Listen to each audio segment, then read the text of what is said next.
चिदानंदमूर्ती स्वयं ज्ञानदीपा नमस्कार माझा तया ब्रह्मरूपा सर्वज्ञ श्री चक्रधर स्वामी की जय।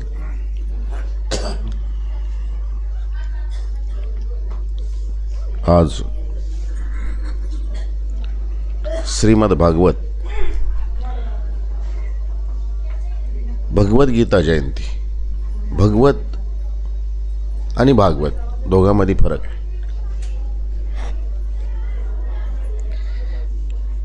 आज भगवद गीता हा जो महान ग्रंथ परब्रह्म परमात्मा भगवान श्री कृष्ण यांनी ज्या कुरुक्षेत्र या रणसंग्राम भूमीमध्ये अर्जुनाला ज्यावेळेस निरूपण केला, दाते पंचांगानुसार आज त्या क्रियेला, त्या लीळा उच्चारण्याला, ते श्लोक उच्चारण्याला, ती भगवद्गीता सांगण्याला जसं जे शब्द आपल्याला आवडेल, पचेल, रुचेल त्याप्रमाणे भगवद्गीता सांगून आज 5249 वर्ष असे झाले। आज ती भगवद्गीता मार्गशीर्ष एकादश या दिवशी साजरी केली जाते। 45 मिनिटांमध्ये भगवद्गीता ही सांगितल्या गेली। 700 श्लोक आहे, त्यातले 546 श्लोक हे भगवान श्री चक्रधर स्वामींनी सांगितलेले आहे, आपले भगवान श्री कृष्णाने सांगितलेले आहे। भगवद्गीतेमध्ये प्रथम सुरुवात जी आहे ते धृतराष्ट्र आहे, त्यानंतर संजयनी त्यांना उत्तर दिलेली आहेत, संजय उवाच। त्यानंतर तिसरा प्रसंग आहे, तिसरं पात्र आहे, त्यात अर्जुन आहे, आणि चौथी जी आहेत ते भगवान श्री कृष्ण आहेत। अशा 4 जणांच्या ह्या प्रश्न उत्तरांच्या त्या ग्रंथालाच भगवद्गीता अशी म्हणल्या जाते। भगवद्गीता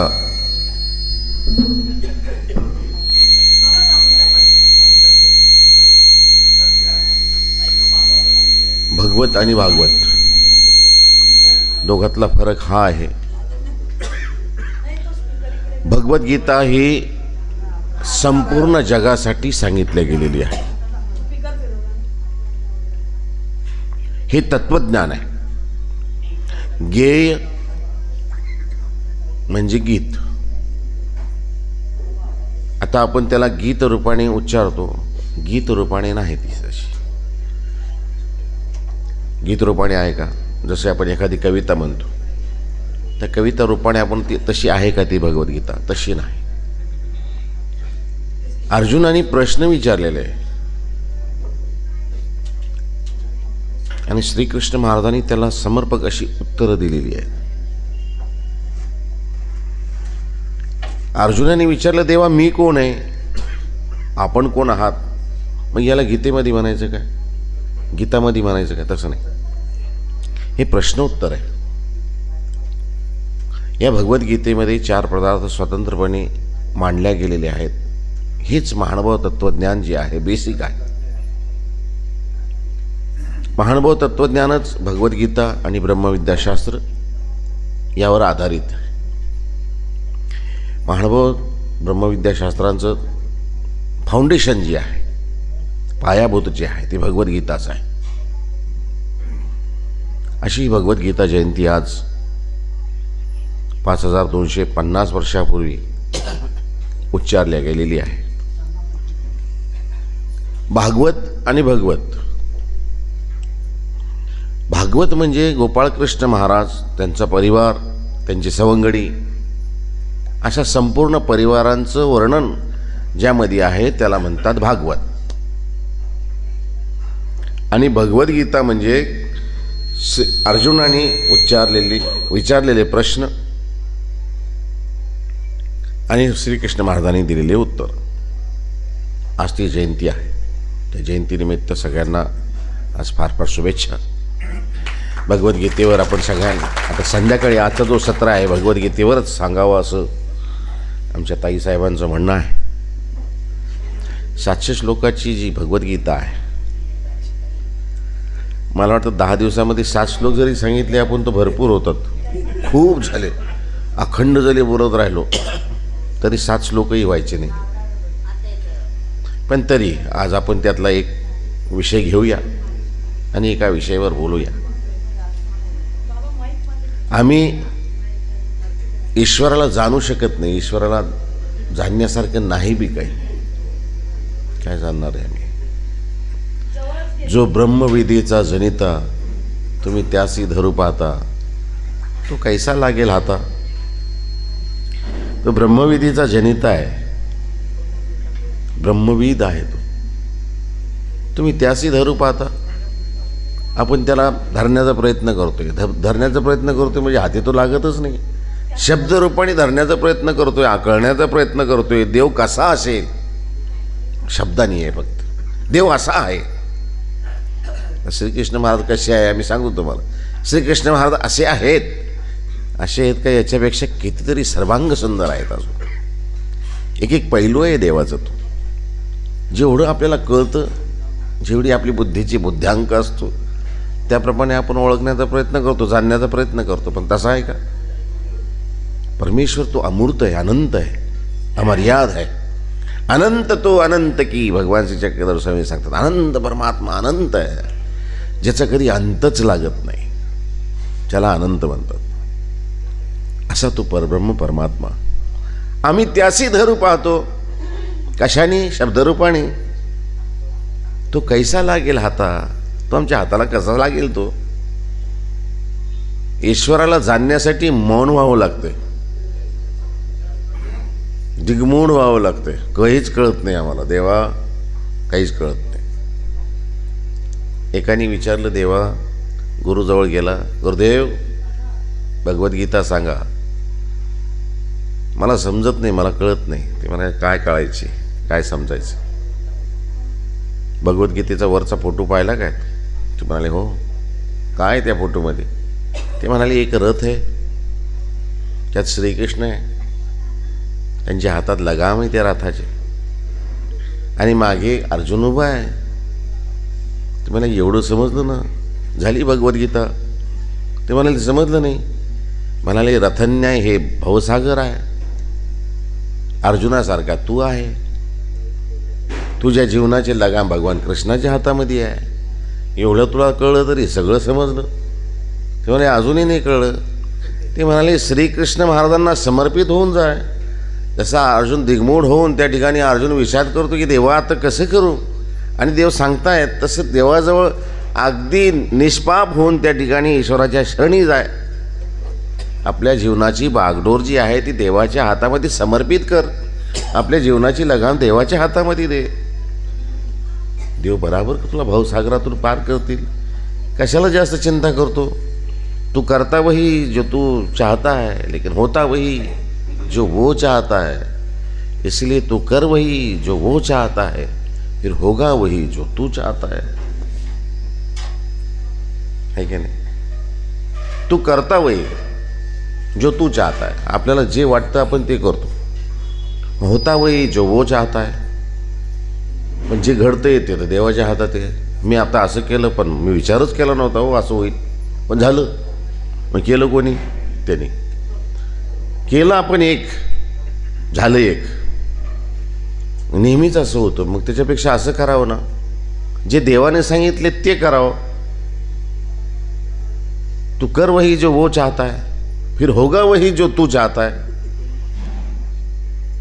मग जे पाहिजे तेच होणार आहे. आपल्या स्वतःला ईश्वराला समर्पित करणे. गीता ही हेच सांगते, कुठलाही धर्मशास्त्र हेच सांगतं. आज नामाचे ठाय सुरुवात करूया आपण. ठाय म्हणजे उपाय, ईश्वराच्या जवळ जाण्याचा उपाय 10 प्रकारे सांगितलाय. नाम उच्चार केल्याने ईश्वराच्या आम्ही जवळ जाऊ शकतो. नाम उच्चार केल्याने काय काय होऊ शकतं हे या प्रकरणात आलेलं आहे. नाम उच्चार केल्याने, नामाचं स्मरण केल्याने नामे वेध होतो. नामाविषयी आकर्षण निर्माण होते, देवाविषयी आकर्षण निर्माण होते, देवाविषयी आवडी निर्माण होते, देवाची आशा अपेक्षा निर्माण होते. नामे वेद, नामे बोध, बोधही होते. नामे अनुसरण, नामे स्मरण, नाम सकळ निरोध परिहरी. नामाचे 10 ठाय सांगितले. हे होण्या अगोदर नाम जर आपण उच्चार करायला लागलो तर सुक्षेत्राची दृष्टांते असं काल एक शब्द आलेला होता. सुक्षेत्र म्हणजे सु म्हणजे चांगलं, क्षेत्र म्हणजे जमीन. चांगली जमीन असेल, मोटका भूमी, बी आणि उदकाचा विनियोग, किंवा जालना या ठिकाणी स्वामींनी तनघैल्या वावराचा दृष्टांत सांगितलेला आहे.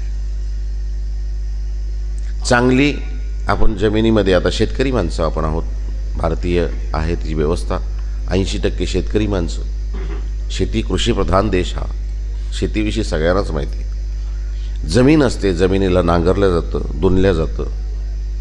कासिया फेडी जाती, कुंभ साजी तथा भार अंतोनी पिके, ना तैसाची पेरी तरी न पिके. किंवा एखादी जमीन असते, त्या जमिनीला आपण पहिले खड्डा करतो, ती जमीन साफ करतो, त्याच्यामध्ये बी टाकतो.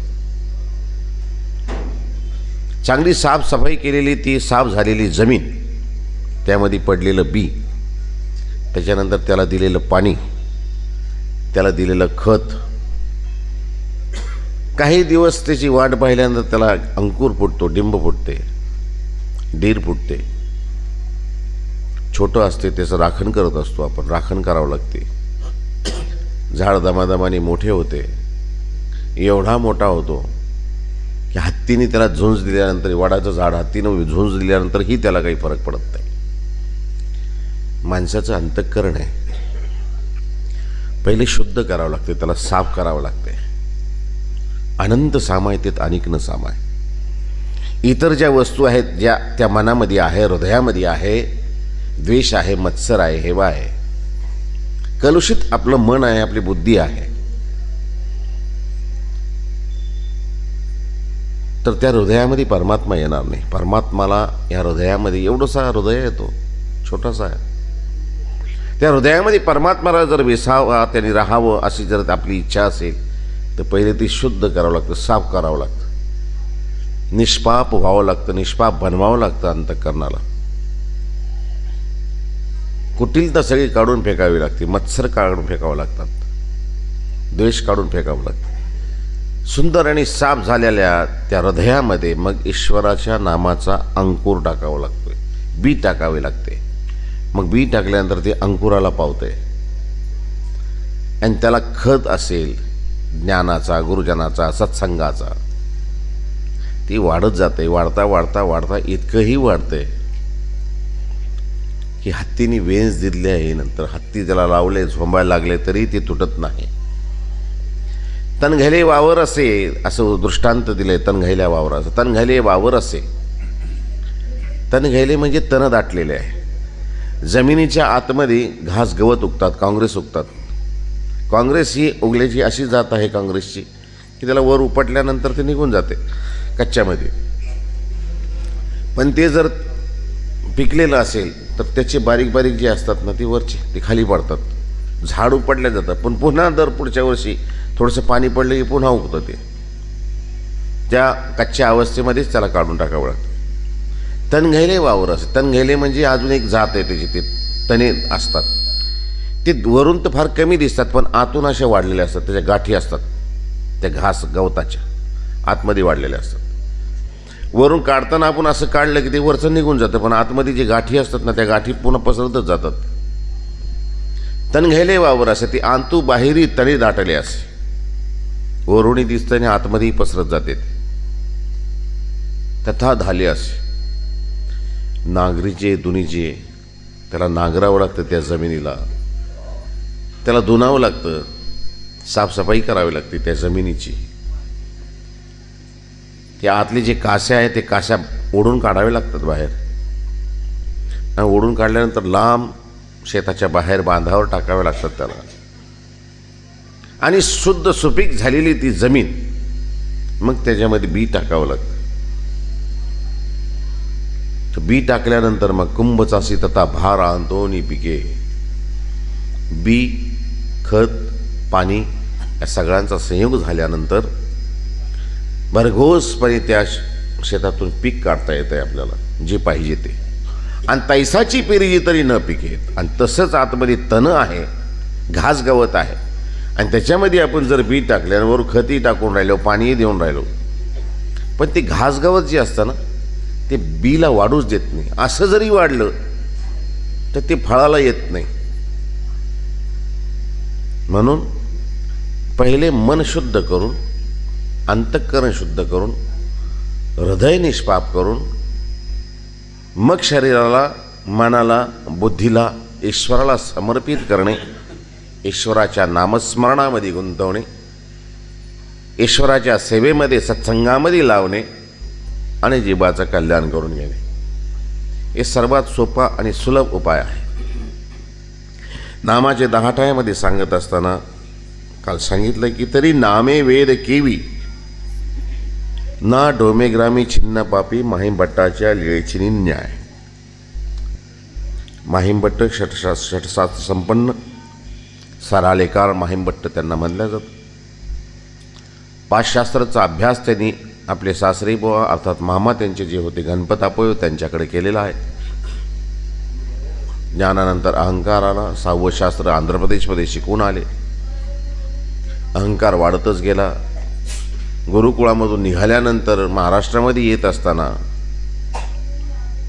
जितकेही रस्त्यामध्ये वाटेमध्ये जे लागत असतील ज्ञानी लोक, विद्वान लोक, पंडित लोक त्यांच्याशी चर्चा करत राहिले, त्यांना परास्त करून त्यांच्याकडून जयपत्र घेत राहिले. परास्त केल्यानंतर एक सुक्या गवताची काडी घेतली, त्याचं पायातलं जे नुपूर आहे ते नुपूर बनवल्यासारखं, पैंजण बनवल्यासारखं बनवलं. अहंकार वाढत गेला. दिवसा हातामध्ये मशाल घेऊन चालायला लागले. हे सगळं वर्णन ग्रंथामध्ये आलेलं आहे. समजायचे वर एक ज्ञान, एक तो वरचा सूर्य आहे आणि खाली एक मी ज्ञान भास्कर सूर्य आहे. अहंकार इतका वाढत गेला, कोणाला काही जुमानाला तयार नाही. सासरेबोंना, मामांना माहिती पडलं की आता हा भाषाचा अहंकार वाढलेला आहे. गणपत आपोय नेहमी स्वामीच्या दर्शनाला यायचे. ईश्वराची ईश्वर प्रतिती त्यांना आलेली होती. स्वामींचं ते अस्खलित संस्कृत बोलणे, अनिवार्य मराठी बोलणे, 4 पदार्थाचं कार्य करून स्वरूपाचं वर्णन करणे, अशी अलोट गर्दी पंचक्रोशीतल्या लोकांची स्वामींच्या जवळ जमायची. त्यात गणपत आपोयही त्यात ऐकण्यासाठी जायचे, स्वामींच्या दर्शनाला जायचे. भाषांची ही अवस्था पाहिल्यानंतर त्यांनी विचार केला की यांना स्वामीजवळ न्यावं, स्वामीचे दर्शन यांना एकदा करवावेत. हा अहंकार चांगला नाही, अहंकार विनाशाकडे नेणारा आहे. म्हणून ते त्यांना सांगतात की गणपत आपोय, तुम्ही विद्वान आहात, माहिमभट्ट हो, तुम्ही विद्वान आहात, यात शंका नाही. पण तुमच्या विद्वत्तेची चीज तेव्हा होईल जेव्हा तुम्ही या ठिकाणी जवळच डोमेग्राम आहे, त्या ठिकाणी एक श्री चांगदेवराव म्हणून आहेत, त्यांच्याशी तुम्ही जर भेट घेतली तर तुमचं हे अभ्यास केल्याचं पूर्णत्वाला जाईल. गणपत आपोयोनी असं सांगितल्यानंतर माहिमभट्टांचा पुन्हा अहंकार उफाळून आला. त्यांनी विचारलं, कोण आहेत ते? नाम उच्चारल्यानंतर वेद होतो. गणपत आपोयोनी उच्चारल्यानंतर त्यांनाही एक कृत्रिम वेद झाल्यासारखा झाला. अहंकाराचा वारा. अहंकार झालेला असता माणूस, ते कसा असतो, एखादा अहंकारी माणूस, त्याला सगळं काही दिसतं पण आपल्याला आपण दिसत नाही त्याला स्वतः. माहिमभट्ट ओळखू शकले नाही या गोष्टीला. वेद झाला, काहीतरी होतोय, आनंद होतोय, कृत्रिम आनंद होतोय, जाण्याची ओढ निर्माण होते. कोण आहेत म्हणाले ते श्री चांगदेवराव. ते म्हणाले आहे स्वतःला ईश्वर पुरुष म्हणतात. काय जाणतात म्हणाले ते म्हणाले मराठी अनिवार्य बोलतात, संस्कृती अनिवार्य बोलतात. चला म्हणाले एकदा भेट घेऊया आपण. आता इतक्यांना सगळ्यांना भेटले, तुम्ही यांनाही एकदा भेटा. माहीमभट्टांना सांगण्याचा हेतूही शुद्ध आहे, गणपत अभयंचाही शुद्ध भाव आहे. स्वामीजवळ यांना आणावं ही त्यांची इच्छा. ज्यावेळेस माहीमभट्टांना सांगून म्हणून दाखवलं, त्यांनी सांगितलं. माहीमभट्टांना एक वेध निर्माण झाला, चला जाऊया. कधी चलता? चला म्हणाले, कधी चला. आता हा भाषा बी आहे आणि जावाई बी आहे. त्यांना माहिती होतं स्वामी ईश्वर अवतार आहेत, ईश्वर पुरुष आहेत. ते त्यांच्यासमोर माहीमभट्ट टिकू शकणार नाही. माहीमभट्ट काय कोणीच टिकणार नाही. पण आता माझ्यासमोर जर भाषेचा अपमान झाला तर मलाही सहन व्हायचं नाही, मला बरं वाटायचं नाही. पण गणपत अभयांनी त्यांना आपल्या डोमेग्रामकडे जिथे वाट होती तिथपर्यंत त्यांना दाखवून दिलं आणि आपण स्वतः पुढे निघून गेले नेवाशाकडे. जाणारं एक जण भेटलं, त्याला म्हणे तुम्ही तिकडं चालले काय स्वामीकडे? ते म्हणाले हो, यांना नाही घेऊन जा म्हणाले. माहीमभट्ट पोहोचले, स्वामी चिन्नपापी या ठिकाणी आहेत. भेट झाल्यानंतर वाकायचं तर शिकलेच नव्हते, कारण यांनी वाकवलं होतं सगळ्यांना. माहीमभट्ट कुठं वाकले? काया प्रणीत केला, उभ्याच फक्त असं. स्वामींनी तेही मान्य केलं, काय कोई बात नाही. बसायला तयार नाही. मग स्वामी म्हणे बसा. बसले. मग स्वामींनी बोलतं केलं. स्वामींनी विचारलं जीवाची संस्कृती बंधनापासून कैसी मुक्तता होईल? स्वामीला उर्मटतेने उत्तर दिले. बाईसा चिडली, हे काल मी तुम्हाला सांगितले. स्वामींनी सांगितलं बाई अनंत जन्माची खती असते, ती झाडील्यावेळी फिटती बाई. अनंत जन्माचे खते ह्या जीवाचे आहेत, याच्या बुद्धीवर आहे, मनावर आहे. ती झाडील्यावेळी फिटती बाई. कसं ती झाडल्याशिवाय जाणार नाही. यांना सांगावं लागेल ना हे कोण आहेत, कुठं चुकतायत, कशामुळं चुकतायत. ईश्वर प्रतिती करवली, त्यांना दाखवली. त्या ठिकाणी कर्म विकर्म अकर्म जे काही असेल ते सगळे त्यांच्या मनातले भेद जे होते माहीमभट्टांचे, ते स्वामींनी क्षणाक्षणाने प्रत्येक प्रश्नाच्या उत्तराने त्यांच्या मनातले ते काढले. त्यांना असं पटलं की नाही, आपण ज्यांना सर्वसाधारण समजत होतो किंवा सगळ्यासारखं समजत होतो ते तसे नाहीत, काहीतरी वेगळे आहेत, काहीतरी वेगळे, वेगळीकता आहे. मराठीत बोलायला लागले तर अस्खलित मराठीमध्ये स्वामींनी उत्तर दिले. संस्कृत बोलायला लागले तर स्वामींनी अस्खलित संस्कृतमध्ये बोलायला सुरुवात केली. संस्कृतमध्येही असं बोलायला लागले की जे कधी प्रमेय त्यांनी ऐकलेच नाही, अशा अस्खलित संस्कृतमध्ये स्वामी बोलताय. शुद्ध मराठीमध्ये बोलले, शुद्ध संस्कृतमध्ये बोलले. त्याने म्हटलं मी शास्त्र अभ्यासलेले आहेत, मी जे अभ्यास केलेला आहे त्याच्यातही इतकी शुद्ध भाषा किंवा इतके प्रमेय इतके सुंदर नव्हते, इतके स्वामी सांगतायत. मलाच अहंकार होता की मीच फार विद्वान आहे, मीच फार हुशार आहे. आज भेटल्यानंतर माझ्या लक्षात आलं. एक कवी म्हणतात की मी ओळखले मज आता कसं मला कसं मी ओळखले मज आता कशाला पाहणे आरसे. ज्यांनी स्वतःला ओळखलेलं आहे मी कोण आहे, कसा आहे, तो माणूस कधी आरशामध्ये पाहतच नाही, त्याला माहिती आपण असेल.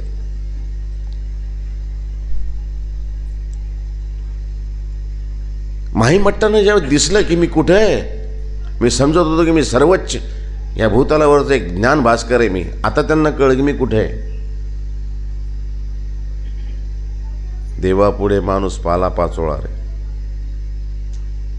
अरे भल्या माणसा तू येडा का खोळा, देवापुढे माणूस पाला पाचोळा. देव आहे ते. एखादं वादळ यावं आणि त्या वादळामध्ये जसं ते घास सुकलेला घास उडून जावं तिनका, त्याप्रमाणे स्वामींची ती जी लाट आली, स्वामी शब्दांची जी लाट आली, संस्कृतची लाट आली किंवा मराठीची जी लाट आली, स्वामीजी उच्चारत होते, बोलत होते. त्या लाटेमध्ये माहिमभट्ट नावाचा तो तिनका कधी उडाला आकाशामध्ये कळलंच नाही. ज्यावेळेस ती तंद्री भंगली त्यावेळेस ती खाली आले की अरे हे काय ऐकलंय मी, काय पाहिलंय, हे इतकं वादळ, हे वावटळ. त्यावेळेस त्यांना कळलं. स्वामींनी त्या ठिकाणी त्यांना सांगितलं की अबा ईश्वर आहेत, ईश्वरांची भक्ती करा. ईश्वर कसा आहे, कोण आहे ईश्वर, कुठे आहे ईश्वर, कोणाची भक्ती करावी. स्वामींनी त्यांना पंचकृष्ण सांगितलेले आहेत.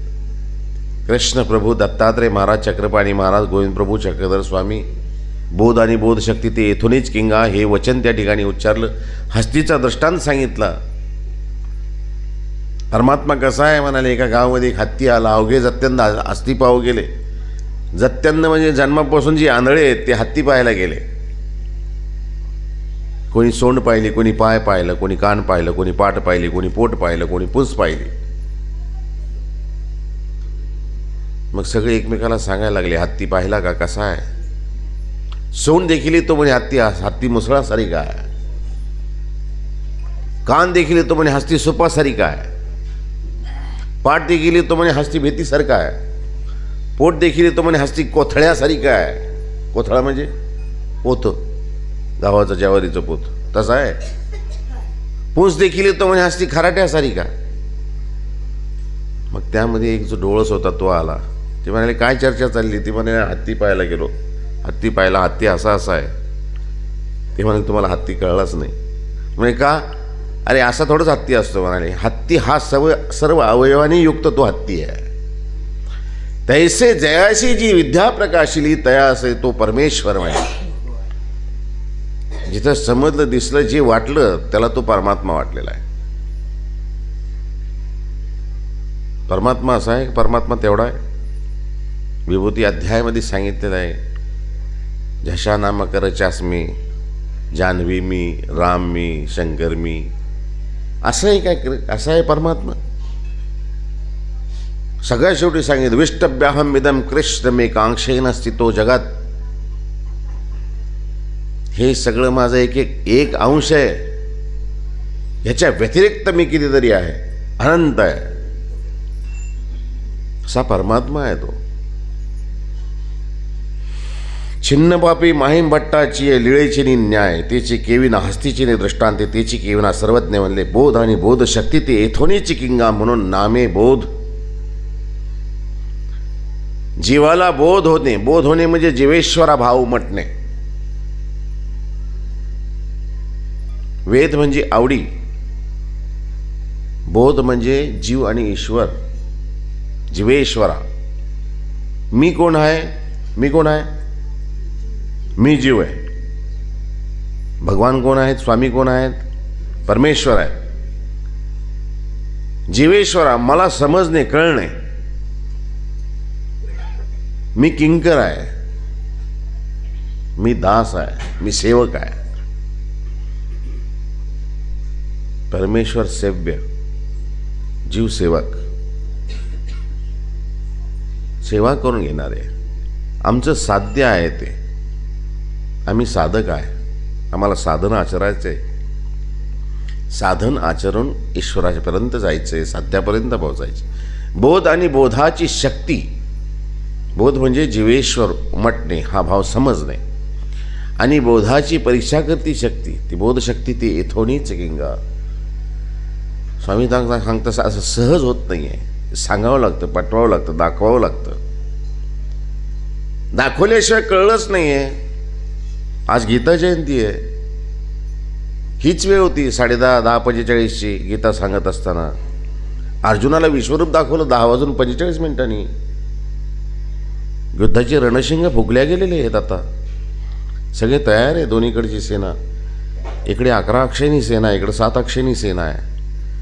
दोघांचा रथ मध्ये उभा आहे. डोळ्यापुढे आणा तो चित्र, आणा. आता 10:45 वाजता गोपाळकृष्ण महाराज दाखवणार आहे विश्वरूप. तोपर्यंत अर्जुनाला असं वाटत होतं हा माझा भाऊ आहे, हा माझा दोस्त आहे, हा माझा मित्र आहे. ज्यावेळेस विश्वरूप दाखवलं त्यावेळेस कळलं मी कोण आहे. न तू माम शक्यसे द्रष्टु मने नैव स्वचक्षुषा दिव्यम ददामि ते चक्षु पश्यमे योगमैश्वरम। अर्जुन, तुम मुझे ऐसे नहीं जान सकता। सर्वसाधारण डोळ्याने तू मला पाहू शकत नाही, तुला ते शक्यही नाही। बंदी बनवायला आल्यानंतर तिचे दिव्य रूप दाखवलं किंवा दिव्य मूर्तीचं दर्शन झालं, सगळ्यांचे डोळे दिपले त्या ठिकाणी। कोणी पाहिलं? कोणाला दिसलं नाही। दिव्य प्रकाश होता, सगळे असे असे करायला लागले, डोळे जातात की काय आमचे। विश्वरूप दाखवलं देवाने, अर्जुनाला दिसलं। त्यावेळेस त्याला कळलं मी कोण आहे, मी कुठे आहे। तर तोपर्यंत समजायचा, सोबत उठायचा बसायचा, तो चेष्टा मस्करी करायचा। विश्वरूप दाखवलं त्यावेळेस कळलं, अरे मी कोण आहे, कुठे आहे मी, आणि हे कोण आहेत।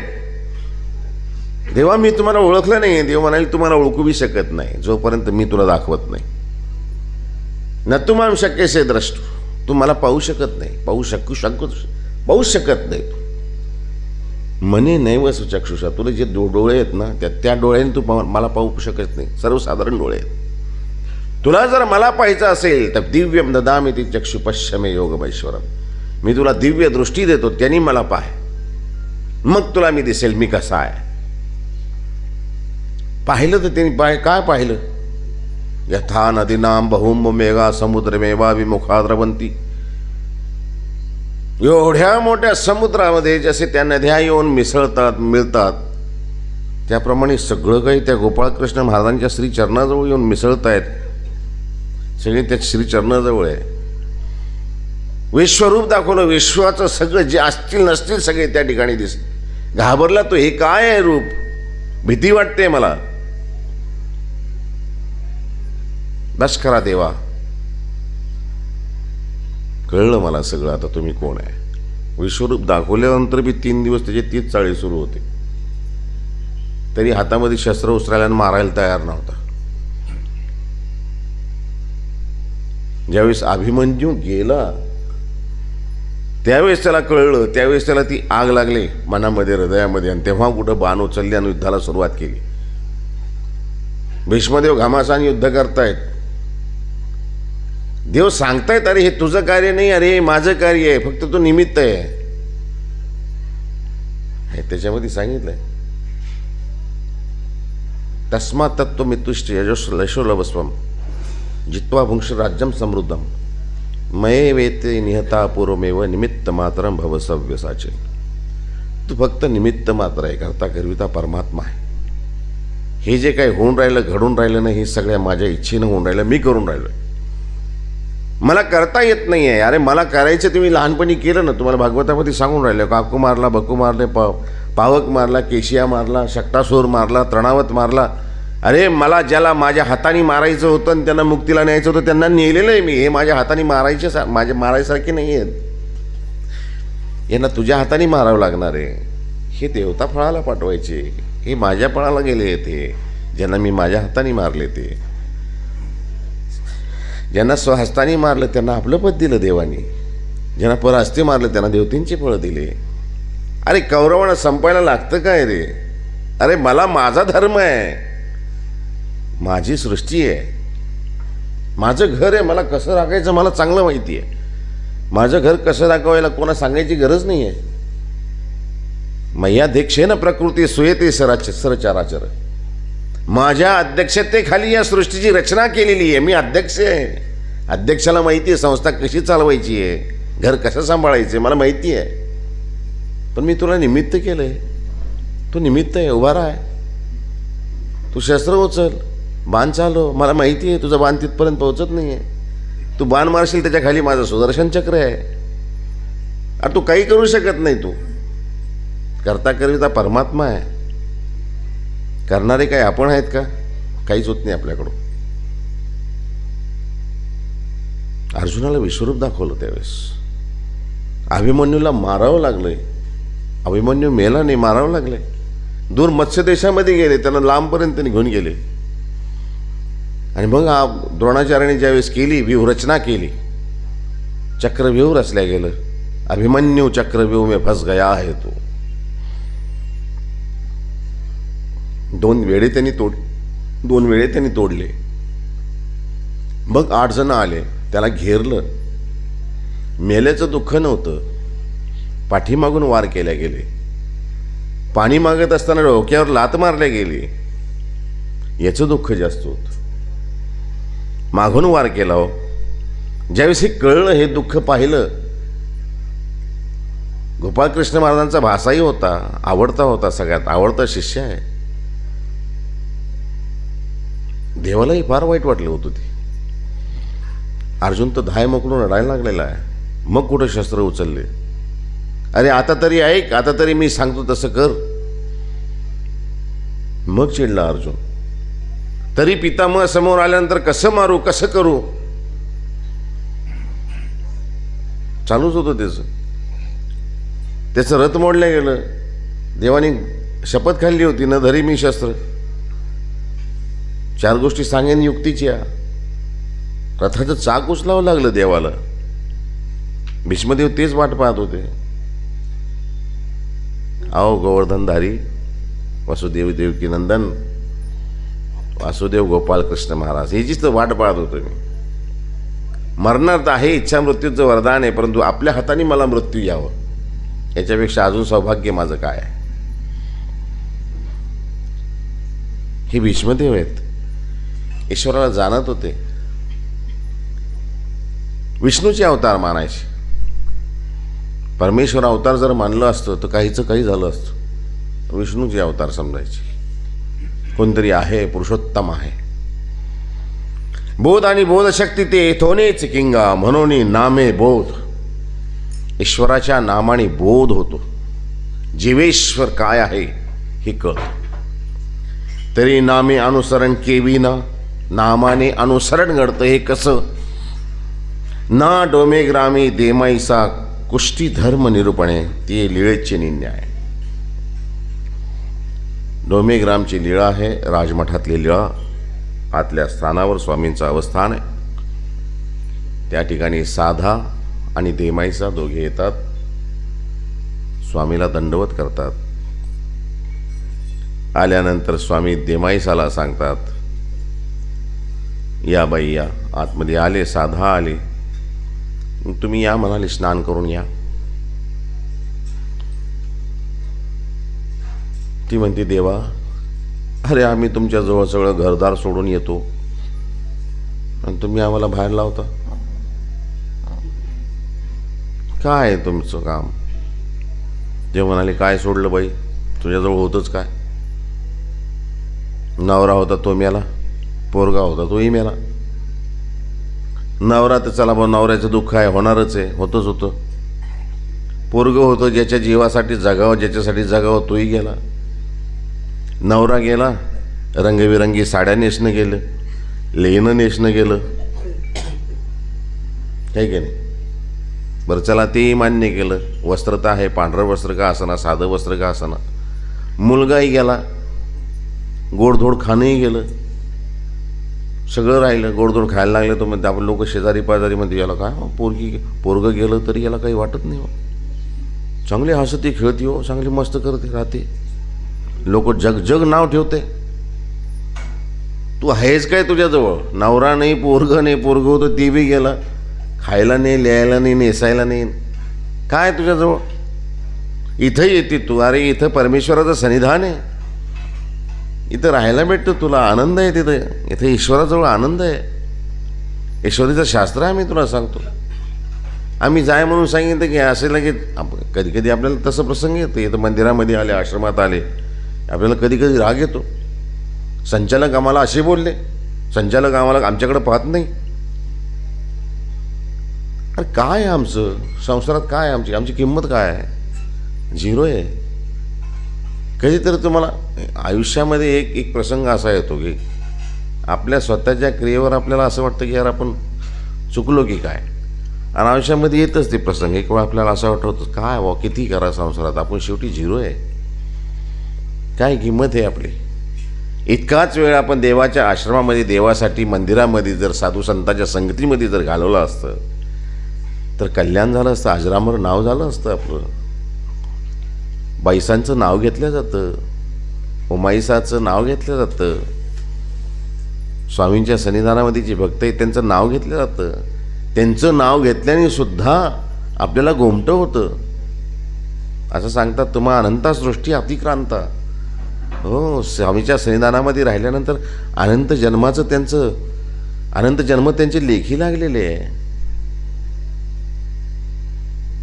मीराबाईचं नाव घेतलं जातं, द्रौपदावसाईचं नाव घेतलं जातं.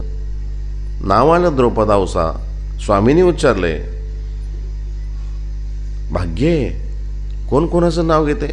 संसारातल्या किती बायांचं नाव घेतलं जातं सांगा बरं? किती माणसाचं नाव घेतलं जातं? काहीच नाही. देमाईसाला म्हटलं, बाई जा तुम्ही स्नान करून या, जा बाय. ती म्हणाली, देवा आम्ही जेव्हा येतो तेव्हा तुम्ही असंच करता, आम्हाला जा जा करता. इतकं सोडून आलो आम्ही, तुमच्याजवळ यावं, सन्निधानामध्ये राहावं, आणि तुम्ही काय असं करता? स्वामींनी ती झाग होती, ती झागच काढून टाकली. कधी कधी असं सत्यवादी आपल्याला भेटतो माणूस, आपली झागच निघून जाते माणसाची. आपल्यालाही असं वाटतं की मी फार नाही, कोणतरी भेटतोच एखादा, झाग निघून गेली. देमाईसा कुष्ठी धर्म निरूपण आहे. काय बाई तुमच्याजवळ? काहीच नाही. अरे देव माझा मी देवाचा, ऐस्या होणी असी जो की देमती. स्वामी सांगतात, अरे एक व्यवहारी आहे, व्यवहार आहे, सावकार आहे, मोठा माणूस आहे, पैसा आहे, मोठा वाडा आहे, कारभार आहे. सकाळी सकाळी उठायच्या अगोदर पाहुणे रावळे, आजूबाजूचे लोक, 4 लोक येऊन त्या पडवीत बसतात.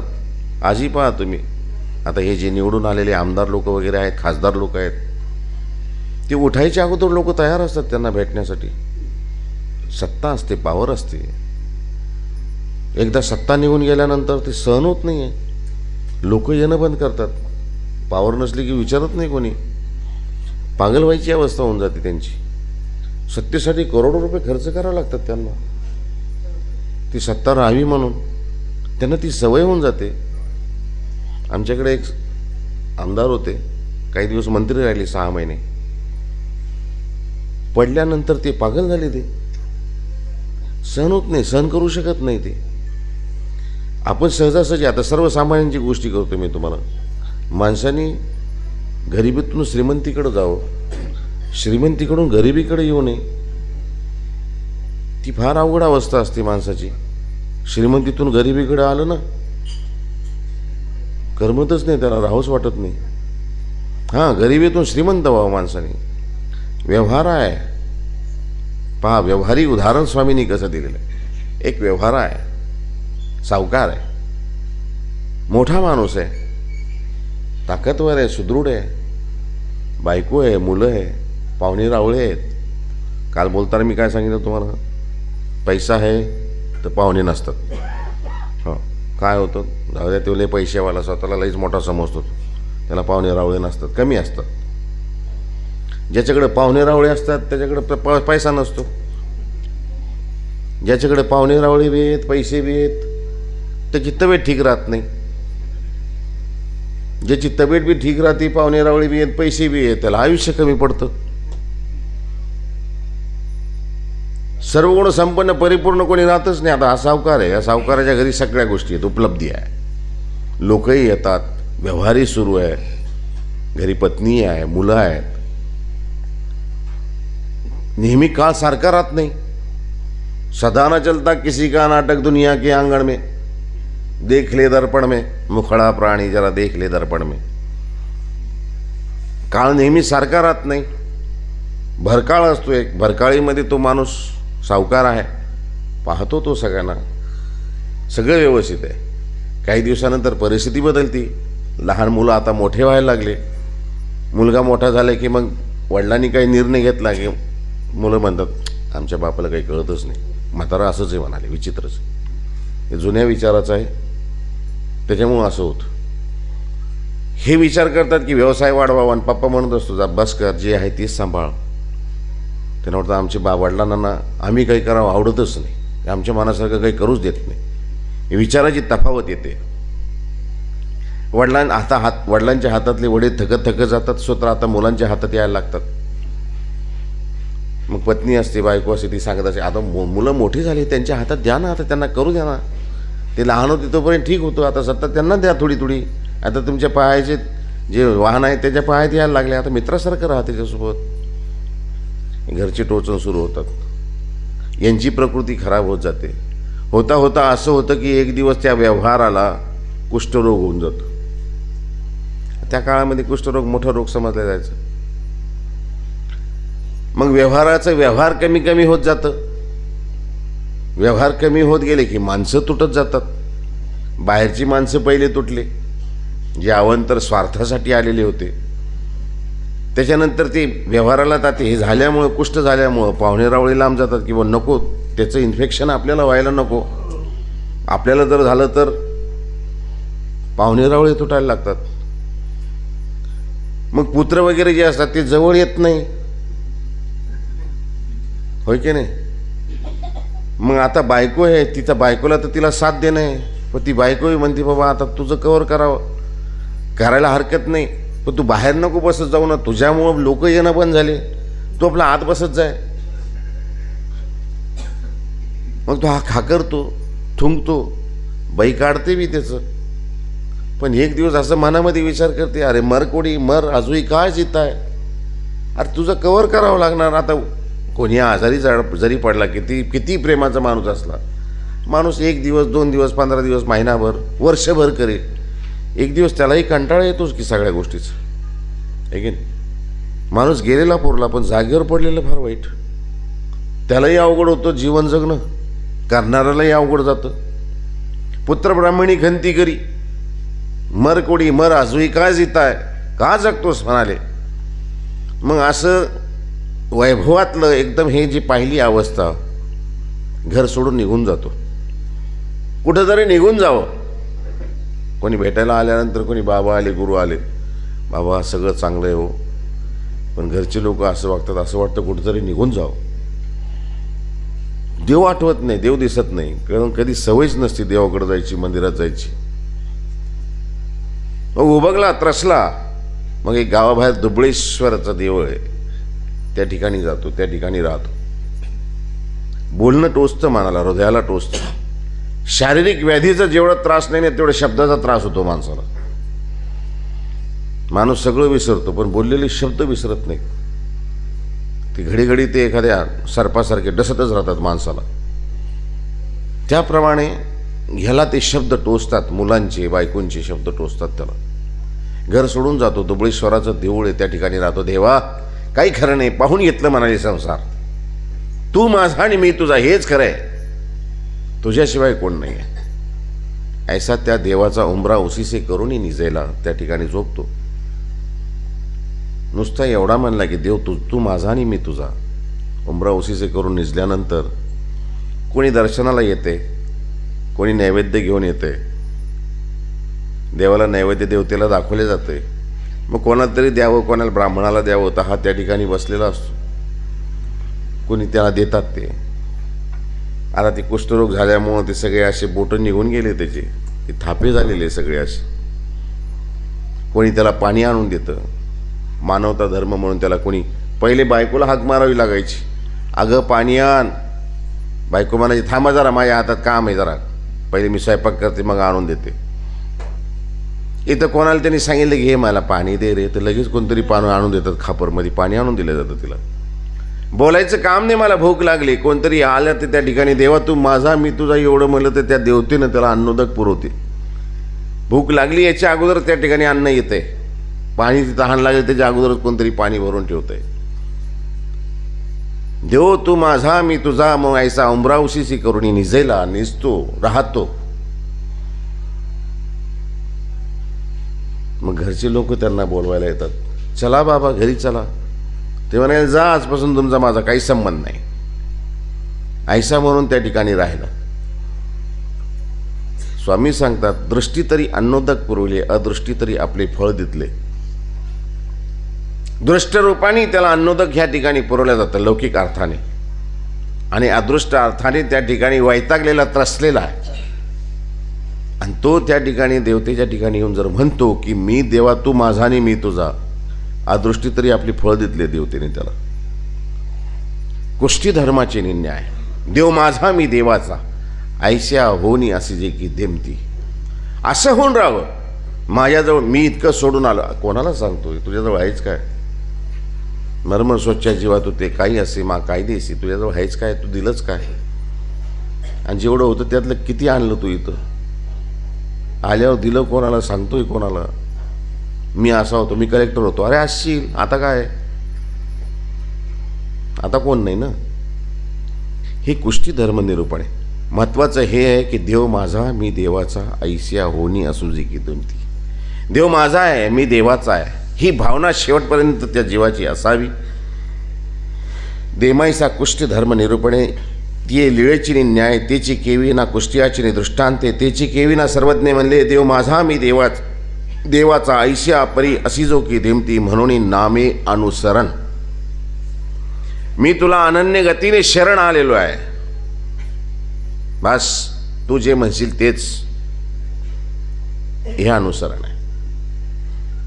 आपण म्हणतो ते अनुसरण घेऊन राहिले. अनुसरण घेऊन राहिले म्हणजे सर्वस्व समर्पित करणे देवाला. तन मन बुद्धी सगळं देवाला समर्पित करून देवानी सांगितल्याप्रमाणे वागणे, राहणे, आचरण करणे, याला म्हणतात अनुसरण. नामे अनुसरण, तर नामे स्मरण केवी.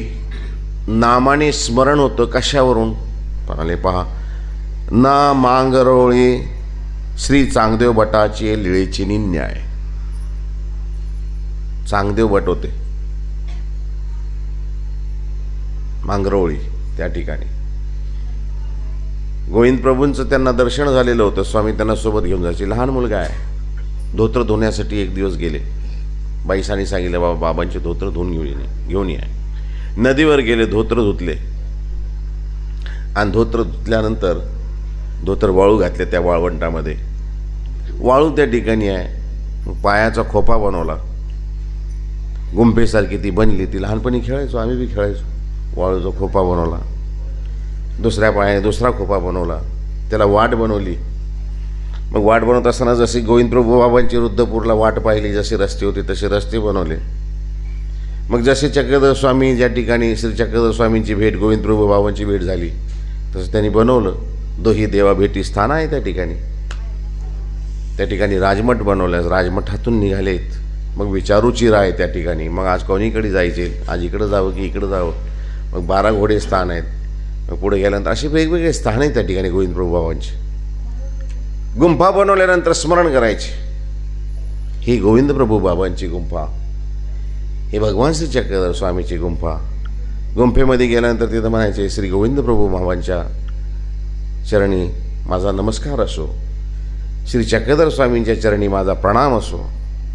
आता हे सकाळपासून धोत्र धुण्यासाठी गेलेले लहान बालक, बाईसा म्हणते, बाबा सकाळची दुपार झाली, जेवायची वेळ झाली, निघून गेली, संध्याकाळ होत आली, आता सूर्य अस्ताकडे चाललेला आहे, तरी हा गेला, तो आलाच नाही. गेला कुठं?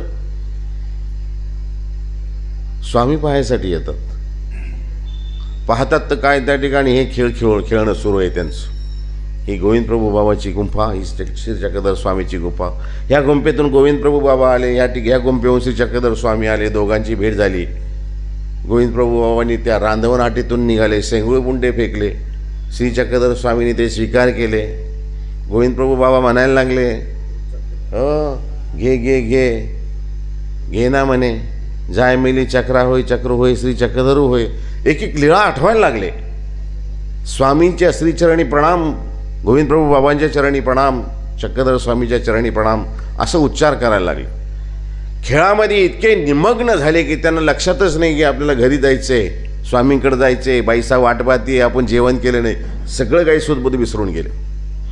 संध्याकाळची वेळ, आता सूर्य अस्ताकडे गेलेला आहे, आता आपली सावली पडायला लागलेली आहे. अशा काळामध्ये स्वामी त्यांना शोधत शोधत त्या ठिकाणी येतात. पाहतात ते हे खेळामध्ये मग्न आहेत. लहानपणी खेळ करत असते, खेळण्यामध्येच जास्त लक्ष असते. पाठीमागे जाऊन उभे राहतात. स्वामी पाहतात की काय चाललं याचं. पाहतात तर हे नाम उच्चारतायत, गोविंद प्रभू बाबांचं, आमच्या स्वामींचं. त्यांच्या चरणी माझा प्रणाम असो, यांच्या चरणी माझा प्रणाम असो. बोलता बोलता तोंडाला फेस आलेला, झाग आलेली आहे त्यांच्या. त्यांचं लक्षच नाही. त्यांचं लक्ष फक्त त्यांच्या चरणी माझा प्रणाम असो एवढ्यामध्येच आहे, त्या लीळा आठवण्यामध्येच आहे. अचानक पाहतात की काहीतरी सावली पडलेली आहे त्यांच्यावर. मग पाहिल्यानंतर ते चांगले वट मागे वळून पाहतात तर स्वामी दिसतात त्या ठिकाणी. अरे काय चाललंय? ते म्हणाले काही नाही देवा, काही नाही, घाबरून उठले. काही नाही म्हणाले. काय चाललं होतं?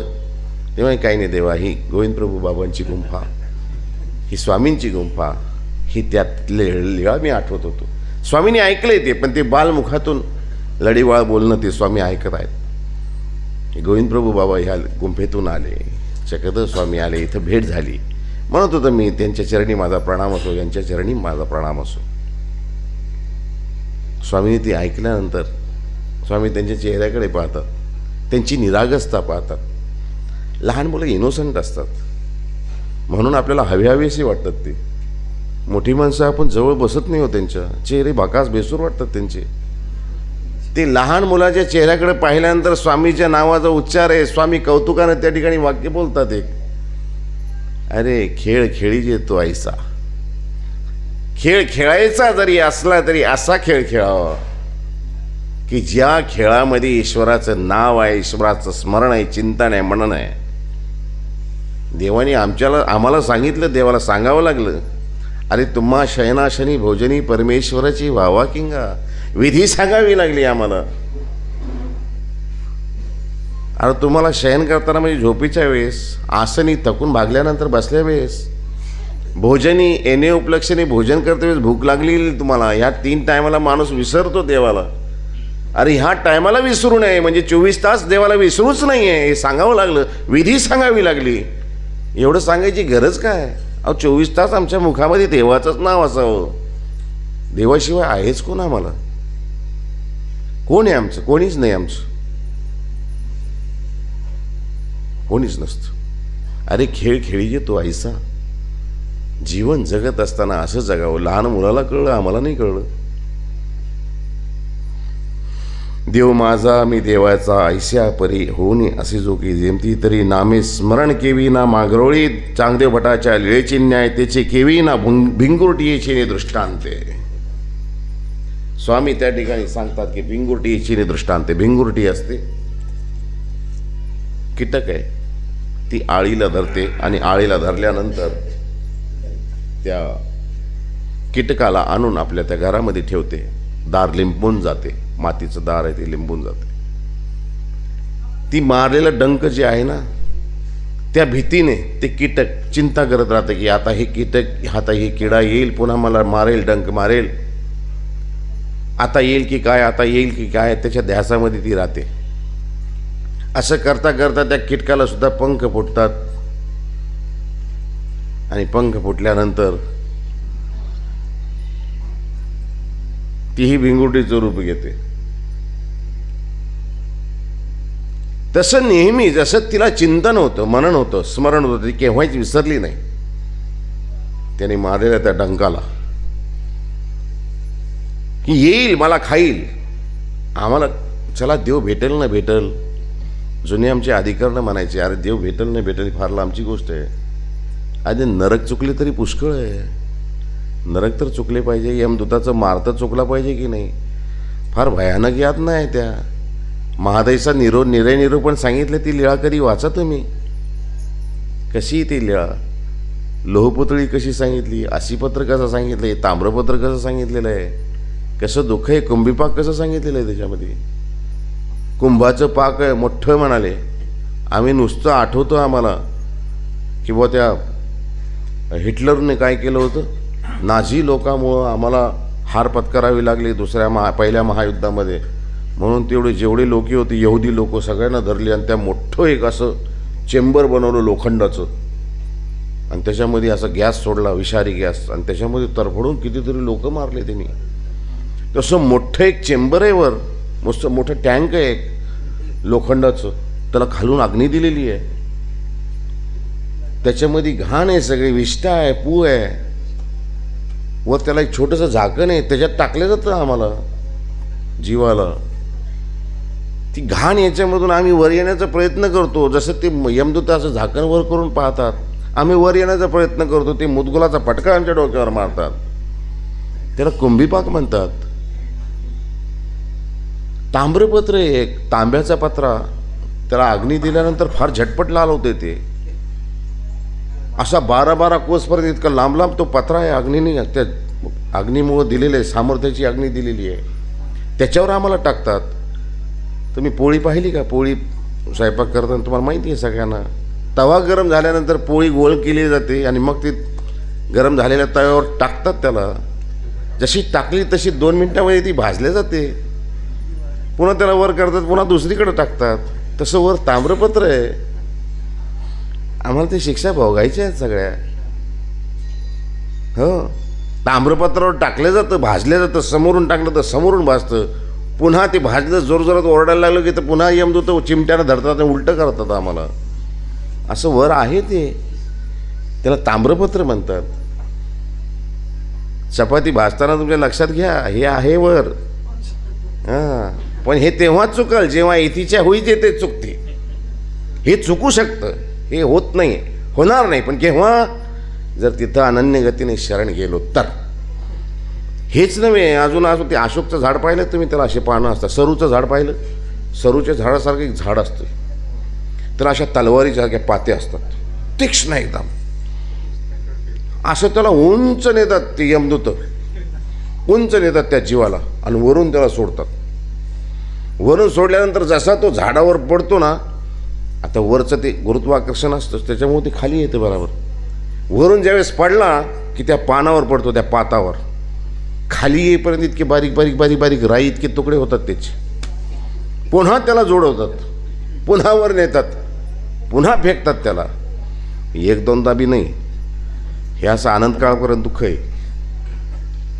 हां, हे सगळं आहे. हे निरुपायांमध्ये सांगितलेलं आहे. तुम्ही या ठिकाणी हिंसा करताल, पशु कापताल, तुम्हाला वर कापलं जातं. वर आरी चालते, जशी आरी चालतात ना तशा वर आऱ्या चालतात. तुम्ही वाईट कर्म केले, तिथं लोहपुतळी बनवलेली आहे. जसं करताल तुम्ही तसं तिथं करायला लावतात त्या लोहपुतळीला. हे भोगावं लागतं सगळे दुःख. मग देवा हे कुठपर्यंत आहे, केव्हा आहे, कसं आहे? स्वामींनी सांगितलं बाई, हे अनंत काळपर्यंत दुःख आहे. मग याच्यातून मुक्तता होण्यासाठी काही उपाय आहे? ते म्हणाले इथीच्या होई येते चुकती, तर तुमचं चुकल आहे. आणि चुकवण्यासाठीच आपल्याला ही सुवर्ण संधी आहे. मनुष्यामध्ये आल्यानंतर परमेश्वर भेटणे. भाग्यवान आहे आम्ही. ईश्वर समजला, देव समजला, आम्हाला उपाय समजले. समजल्यानंतर आता कोणी पोलीसवाला नाही आहे. एखादी चूक झाली आणि जाऊन जर कायद्यामध्ये सरेंडर झालो ना तर त्याला माफीचा साक्षीदार म्हणतात. त्याला चूक जरी असली तर त्याला कमी सजा होते. पण माहिती असून माहिती करून जर कायद्याला फसवणूक केली, कायद्याची फसवणूक करतो आणि गुन्हाही जर मान्य करत नाही, त्याला डबल शिक्षा होते. आम्हाला कळल्यानंतर बी आम्ही जर करत नसू तर आम्हाला डबल शिक्षा आहे. कळल्यानंतर ज्याला माहीतच नाही त्याच्याकडून अज्ञानवश झालं, ते जाऊ द्या म्हणतात, हे अज्ञानतावश किंवा रागाच्या भारात त्याच्याकडून झालं.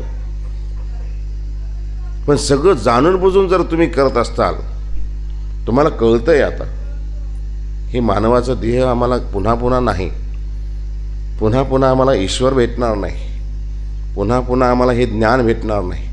आता ही सुवर्ण संधी आमची आलेली आहे, सुवर्ण क्षण आमच्या आयुष्यातला आहे. याची जर चीज केली तर ठीक ना. सर्वज्ञ म्हणजे 1-2 वेळा याते, 8वी जे परिबंध दिवस जाओ नाही दीजे. त्या लीळेची न्याय, मांगरोळच्या लीळेची न्याय. ज्यावेळेस ते नाम उच्चारतायत, स्वामी त्या ठिकाणी उभे राहत आहेत, सांगतायत त्यांना असं राहावं लागतं, असं वागावं लागतं. 1-2 वेळा याते, 8वी जे परिबंध दिवस जाओ न दीजे. माहीभट्टांना प्रतिती केल्यानंतर सांगितलं की देवा कोणाचं आम्ही सेवादास्य करावं, कोण आहे? देवाने पंचकृष्ण सांगितलेले आहेत. मग कोणाच्या सन्निधानामध्ये राहावं? स्वामीने स्वतःकडे अनुकार करून दाखवलेला आहे. जानूवर थाप मारलेली आहे, येथीचं सेवादास्य करा, आम्ही तुम्हाला मुक्ती देऊ. माहीभट्टांना सांगितलं गेलं, घरी जाताना स्मरण करायला सांगितलं, चिंतन करायला सांगितलंय, करायचे बी ते. चांगदेव भटांच्या त्या ठिकाणी आल्यानंतर चांगदेव भट बरेच दिवस झाले स्वामीच्या सन्निधानामध्ये आहे. कोणतरी आलं, त्यांना सांगितलं बाबा हा तुमच्याजवळ याची आई याची आठवण करते, याला जाऊ द्या घरी. स्वामी म्हणाले आम्ही कुठं थांबवले, न्या जात असेल तर जा. मग ज्यावेळेस चांगदेव भट त्या मोठ्या माणसासोबत चालले घरी, त्यावेळेस स्वामी सांगतात, अरे घरी गेल्यानंतर विसरताल आम्हाला, आहे की नाही? आम्ही बी आता ज्यावेळेस जाऊ तुम्हाला 16 तारखेला जय हिंद जय महाराष्ट्र करून तुम्हाला म्हणूच की आम्ही, ठेवा बा आठवण.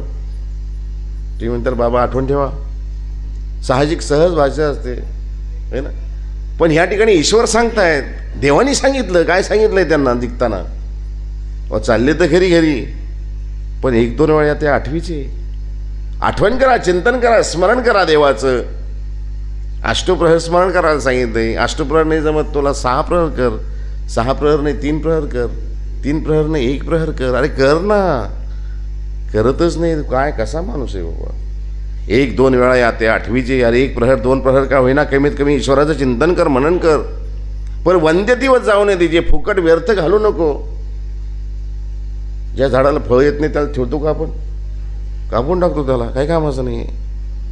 देवही म्हणत असेल, याच्या मुखामध्ये कधी मी याला माणसाचा जन्म दिला आहे, कधी माणसासारखा वागला नाही, याच्या मुखामध्ये देवाचं नाव नाही, कशाला ठेवायचं याला? घेऊन चला उगा भूमीला भार. हो की नाही? जीवन सुंदर आहे, माणसाचं देह सुंदर आहे, प्रत्येकाला जगावं वाटतं, आपल्याला जगावं वाटतं. जगावं वाटत असेल तर देवाचं नाव घ्या, नाही तर देव व्यापस चल म्हणे तुझं इथं काही काम नाही.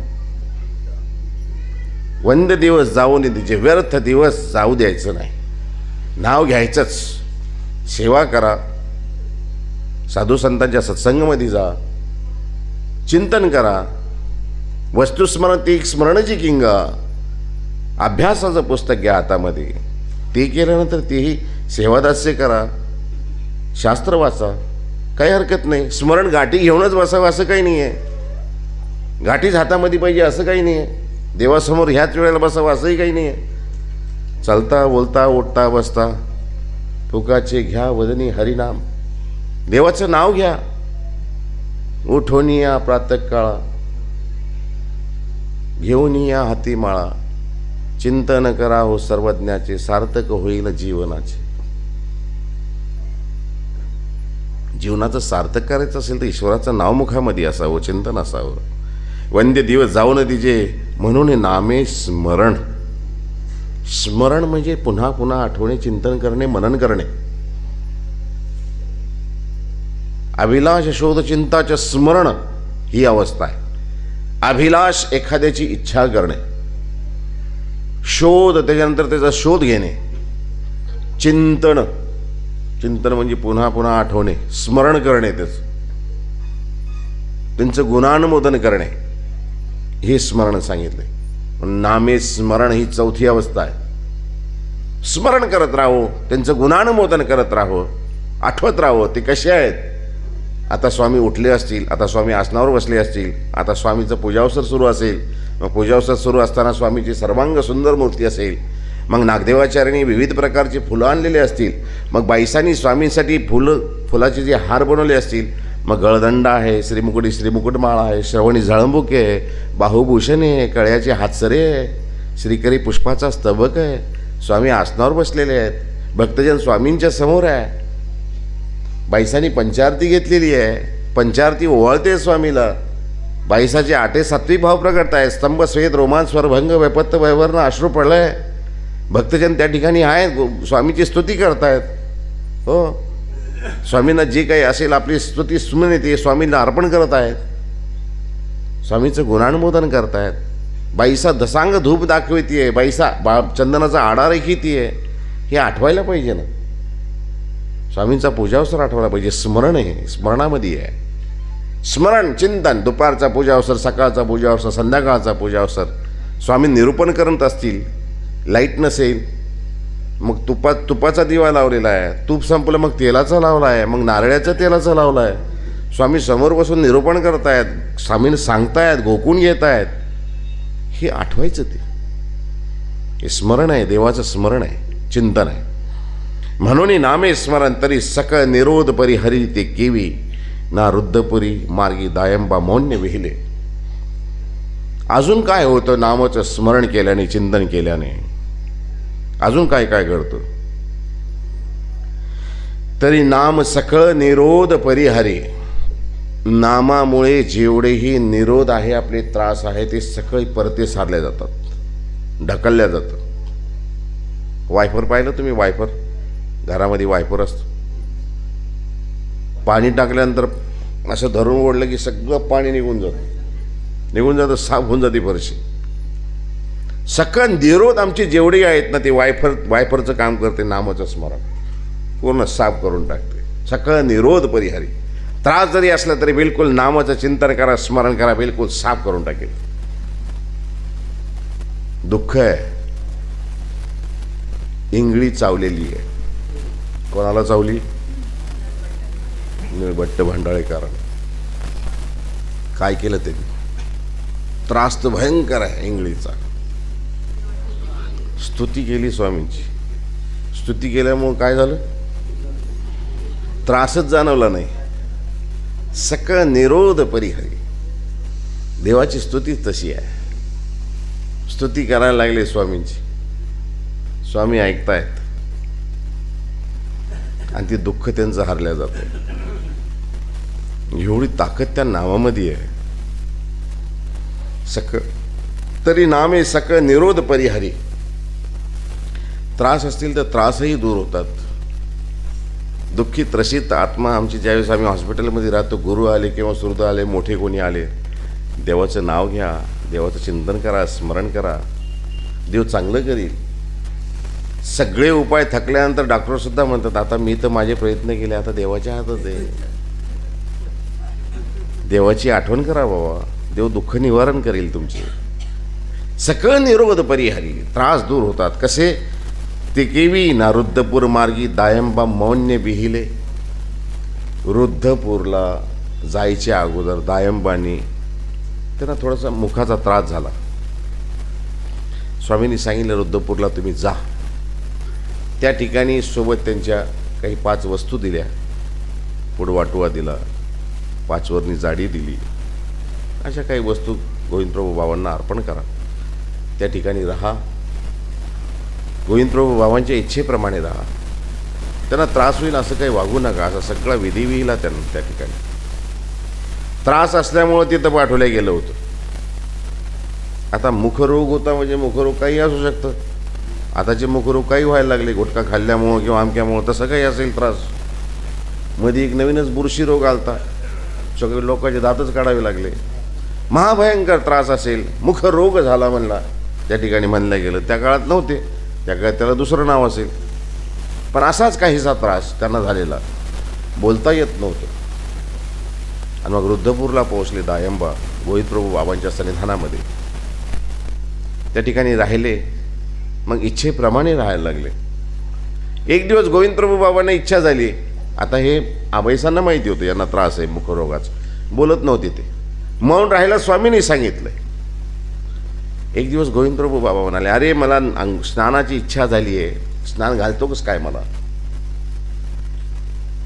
काही दिवसाचा मौन्य विधी विहिलेला एक चुपचाप राहिलेले दायंबा. ऐकलं नाही त्यांनी. पहिले अगोदर याच्या अगोदर दत्तात्रय प्रभूच्या दर्शनासाठी यांना पाठवलं होतं. राहिलं ते चुकीचं केलं त्यांनी कार्यक्रम. पाहुणे रावळ्याकडं थांबले. दत्तात्रय प्रभूचं दर्शन पाहिजे म्हणजे आम्हाला. हे काय अवतार म्हणाले, झटपट उद्धारायचं काम आहे. गोपाल स्वामी म्हणाले आमची काही हरकत नाही, असं असं करा, आटण करा, पाहुणे रावळ्याकडं थांबू नका, बाजीवर झोपू नका, भिक्षा मागा. पण यांनी केलं नाही. हा मुखरोग झाल्यानंतर त्यांनी सांगितलं की आता मौन राहा तिथं गोविंदप्रभू बाबांजवळ. तिथं राहिल्यानंतर गोविंदप्रभू बाबा म्हणाले, अरे मला स्नान करायचे, स्नान घालतोस काय मला? ते म्हणाले, हो मी घालतो. आबाईसा त्या ठिकाणी होती. आबाईसाला माहिती होतं याला मौन राहायला सांगितलेलं, याला मुखरोग, याला बोलता येत नाहीये, याची जीभ वळत नाहीये. हो मी घालतो म्हणल्यानंतर ती इतकी आनंदाने ओरडली, किंचाळली आबाईसा, बाबा बाबा हा बोल ना, मुखा बोल ना. इतके दिवस मौन वाहिलेलं होतं. मुखरोग त्यांचा गेला त्या ठिकाणी. नाम सक निरोध परिहरी. ना केवी ना रुद्धपुरी मार्गी दायंबा मौन्य बिहिले. स्वामींनी सांगितलं होतं मौन राहा. मौन राहिल्यामुळे, ईश्वराच्या प्रभूंच्या सेवेमध्ये सन्निधानामध्ये राहिल्यामुळे त्यांचा तो मुखरोग गेला, त्यांचा तो त्रास गेला. येणे उपलक्षणे आम्ही देवाचं नाव जर घेतलं, आमच्या मुखामध्ये जर असेल, शारीरिक व्याधी असतील, त्रास असतील, काही दिसणारे असतील, काही न दिसणारे असतील, काही कळलेले असतील, काही न कळलेले असतील, सगळ्या व्याध्या आमच्या दूर होतात. सोप्या आणि सुटसुटीत भाषेमध्ये सगळं सांगितलेलं आहे. आपल्याला माहिती आहे का शरीरामध्ये काय आहे? काहीच नाही. काय चाललं आहे आपल्याला माहिती आहे का? नाही. प्रस्तुत आता 15 दिवसामधली गोष्ट आहे. चांगले चालते फिरती माणसं आम्ही एक पाहिले, असे सरळ त्यांना सहज काही नाही बोलत होते हो, कळलं होतं त्यांना. ते म्हणाले 90% म्हणजे अनलिमिटमध्ये त्यांना जिव्हेचा हे झालेलं आहे म्हणाले. आपल्याला माहिती आहे का आपल्या शरीरात काय चाललंय? पण एक वस्तू आहे की होणारे त्रास निरोध जे काही असतील, जायचं तर सगळ्याला आहे, पण जाताना त्रास होऊ नये हे महत्वाचं आहे. जाताना आपली सेवा कोणाला करायला लागू नये ही एक महत्वाचं आहे. तेवढं मात्र पथ्य पाळायचं. जन्माला आलो आम्ही, आता जन्माला यायचं नाही यायचं आम्ही आमच्या नशिबानं आलो, ते मम्मी पप्पाचं कर्तृत्व होतं ते सोडा, आता कसे आलो काय आलो आम्ही. पण आल्यानंतर ऋषी मुनी सुद्धा आपल्या जीवनामध्ये तपश्चर्या करतात. तपश्चर्या करत असताना देवाला हेच मागत असतात, देवा मृत्यू तर अटळ आहे, पण प्राण कंठ आवे तो कोई रोग ना सतावे, यम दृश्य ना दिखावे. एवढं कर देवा, जेव्हा प्राण कंठाशी येईल ना, जब प्राण कंठ आवे तो कोई रोग ना सतावे, रोगाचा त्रास नकोय. फार अवस्था बेकार असती हो. तुम्ही हॉस्पिटलमध्ये जाऊन पहा. एकदा मुंबईला गेलो मी, छोटी छोटी एवढी एवढी मुलं कॅन्सर झाले, त्यांनी काय बिचाऱ्यांनी खाल्ले, कुठं तंबाखू खाल्ली की कुठलं काय खाल्ले, भोग आहे, भोगावं लागते. जब कंठ प्राण आवे तो कोई रोग ना सतावे, जब प्राण कंठाशी येईल ना, रोगाचा त्रास नको. यम दृश्य ना दिखावे, यमाचं दर्शन नको. भलतं अकराळ विकराळ स्वरूप आहे त्याचं, असे मोठे मोठे दाते मोठे मोठे जिंजा असं त्याला दाखवतात ना, ते काहीच नाही आहे. त्याच्यापेक्षा कितीतरी भयानक आहे ते. अशा म्हशीवर बसून येतात आणि ओढत नेतात हो असे गळ्यात बांधून. अरे थांबा थांबा, आम्हाला उठून उभं राहू द्या, चालू तर द्या. ते म्हणतो काही नाही, तुला ओढत नेतो मी. वैतरणा नदीवरून ओढत नेतात ते, काटेन कुटेन रस्त्यावरून. असं आता रस्ता पाहा तुम्ही, हा कसा आहे, एवढे असे बाहेर खडे असतात, थ्रेड टाकलेले असतात, त्याच्यावरून ओढतात होते, सगळं रक्त बंबाळ करून टाकतात. ती काही किव करत नाही आपली. एवढा तुला मानवाचं देह दिल्यानंतर तू त्याची कदर त्याची केली नाही, देवाचं स्मरण केलं नाही, तुझी आता मेल्यानंतर आम्ही काय कदर करणार. कोई रोग ना सतावे, यम दृश्य ना दिखावे, देवा यमाचं दर्शन नको. जायचं मृत्यू अटळ आहे, अटळ मृत्यूला आम्ही मान्य करतोय, पण ज्यावेळेस जायची वेळ येईल ना त्यावेळेस तू यावे, तू ये, भक्तजनाला घेऊन सोबत ये आणि मग आम्हाला घेऊन जाय. भगवान आना तो है, लेकिन उस वक्त आना जब मैं सजदे में रहूं. किस वक्त आना? जब मैं सजदे में रहूंगा,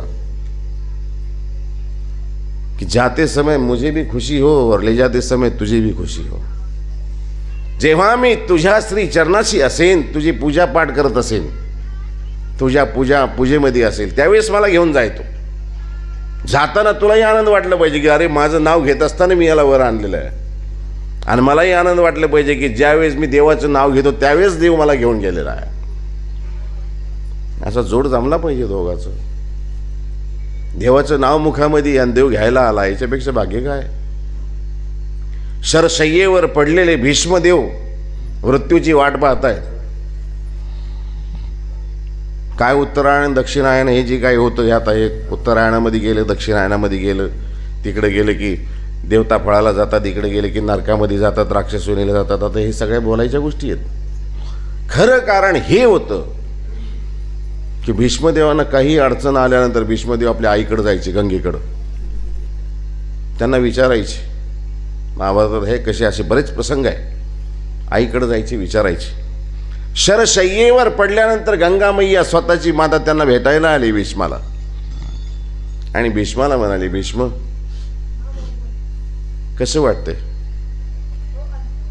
ते म्हणाले, काय वाटायचं आई, बरं आहे, जी घडलं चांगलं आहे, माझ्या नशिबाचा खेळ आहे. ही शय्या मला भेटली आहे की माझ्या मागच्या जन्मीचंच काहीतरी असेल ना. ते म्हणाले, हो पाहून घे ना, काय तुला तर कळतंय सगळं. पाहिलं तर कधीतरी 100 जन्मा अगोदर कधीतरी रस्त्याने जात असताना एक सर्प उचललेला आहे, आणि ते सर्प उचलून तो फेकला बाहेर. रस्त्यात, तो जाऊन काट्यामध्ये पडला, ते काटे त्याच्यात टोचले, ती शय्या त्याला ती त्या ठिकाणी त्याला शय्या भेटली काट्याची, या ठिकाणी ह्या बाणाची शय्या भेटली. म्हणजे इच्छामृत्यूचं वरदान आहे, सोड ना आता जीव. हो जायचंच आहे ना आई, जायचंच आहे. ते मला जायचं तुला बी आहे, हे तुलाही माहिती आहे, जावं तर लागणार आहे, मृत्यू लोक आहे. पण एक लक्षात ठेव, एक लक्षात ठेव. ते म्हणाले काय आई सांग. तुझा प्राण तेव्हा सोड जेव्हा ह्या युगाचा पुरुषोत्तम योग भगवान श्रीकृष्ण युग पुरुष तुझ्या समोर येईल, तेव्हा तू त्यांच्या श्रीचरणाकडे पाहावं, तुझ्या डोळ्यापुढं त्यांचं मुख असावं आणि ती तुझ्याकडे पाहत असतील. अशा वेळेला प्राण सोड. महाभारताचं युद्ध झाल्यानंतर जेव्हा गोपाळकृष्ण महाराज एकांतामध्ये त्यांना भेटायला आले ना, त्यावेळी भीष्माने डोळे भरून त्यांना पाहिलं, डोळ्यातून अश्रू आले. देवा इच्छा मृत्यूचं वरदान होतं. किती रक्त वाहिलेलं आहे, काय राहिलंय याच्यात, या शरीरामध्ये. कधीपासून वाट पाहत होतो, इतका उशीर देवा. ज्यावेळेस चक्र उचललं ना, त्याने शस्त्र सोडून दिले होते भीष्माने. अरे देवकीनंदन, याची तर वाट पाहत होतो मी, तुझ्या हाताने मला मृत्यू यावा, तुझ्या हाताने मला मृत्यू यावा, याची तर मी वाट पाहत होतो. मग अर्जुन पाठीमागून पळत आला. अरे देवा तुम्ही नका, तुम्हाला बोल इतिहास बोल लावेल. तुम्ही सांगितलं होतं मी शस्त्र हातात धरणार नाही, तुम्ही हात नका लावू, मी करतो. त्यावेळेस भगवान कृष्ण म्हणाले काय हरकत आहे, आता चल उचल, शस्त्र उचल, खेळ आता. मृत्यू समोर आहे त्यावेळेस भगवान श्रीकृष्ण सांगतायत, भगवान श्रीकृष्ण समोर आहे. जेव्हा देव समोर आहेत तेव्हा प्राण जावे. प्रभू उस समय आना जब मैं सजदे में रहूं, मी तुझ्या सेवेत राहीन, तुझ्या श्रीचरणाजवळ राहीन. जाते हुए मुझे प्रसन्नता हो और ले जाते हुए तुम्हें प्रसन्नता हो. जाने की मुझे खुशी हो और ले जाने की भी तुम्हें खुशी हो. त्यावेळेस यावं देवा, त्यावेळेस घेऊन जावं मला. नाम सकळ निरोध परिहरी. नाम असं आहे की जितकेही त्रास असतील ते त्रास सुद्धा आपले परते सारले जातात, मागे सारले जातात. म्हणून तरी नाम सकळ निरोध परिहरी केवी ना रुद्धपूर मार्गी दायंबा मौन्य विहिले. दायंबांना विधी सांगितला आणि त्या विधीवरती आचरले, परीवर राहिले, त्याप्रमाणे वागले. सांगितल्यानंतर आपल्याला कळतं पण आपण ऐकत नाही. डॉक्टर सांगतो ही औषध घ्या, आपण ऐकत नाही. नाही ऐकल्यावर मग ते रोग वाढतात. माणसाचं आपण ऐकतो, देवाने सांगितलं तर देवाचं नाही ऐकत. देवाचं ऐका ना, देवानं सांगितलं ना ऐकलं तर मग कसं होतं, हे मुखरोग गेला त्यांचा. ईश्वराची प्रसन्नता लाभली ती तर वेगळीच, मुखरोगही गेला. दायंबा मौन्य वेहिले या लिळेचे न्याय तेचे केवी ना ब्रह्मचारी घोड्याचे नि दृष्टांते. ब्रह्मचारी घोड्याचा दृष्टांत स्वामींनी सांगितलेला आहे. निरोध सहे त्याने योग्यता होय, दक्षता होय. निरोध सहिल्यानंतर योग्यता होते, दक्षता होते. ईश्वराने सांगितल्याप्रमाणे वागल्याने ईश्वरालाही तोष होतो. ब्रह्मचर्याचा दृष्टांत आता उद्या सांगूया. आज के लिए आज का ज्ञान समाप्त हुआ. है ना?